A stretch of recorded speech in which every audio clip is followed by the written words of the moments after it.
Good morning. तर आज जेव्हा मी उठले त्यावेळेस बघितलं की मम्मीने साड्यांचा बाजार मांडून ठेवला होता अख्ख्या घरात. रात्री पाऊस आला होता त्यामुळे मम्मीने धुतलेल्या साड्या सगळ्या आतमध्ये आणून वाळायला टाकल्या होत्या फॅनखाली.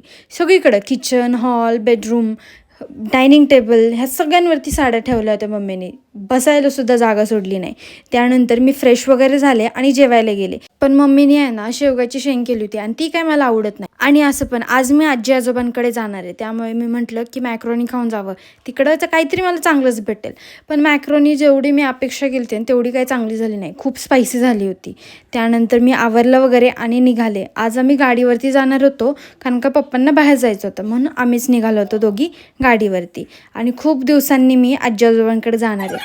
गेल्या गेल्यास मी माझ्या बंटी बबलीला भेटले. ह्यांच्या पेजला पण नक्की फॉलो करा तुम्ही. मम्मी आणि मी येणार होतो त्यामुळे आजीने मटनची भाजी केली होती. मी फक्त फ्राईज खाल्लं होतं आणि त्याच्यासोबत भाकरी. त्यानंतर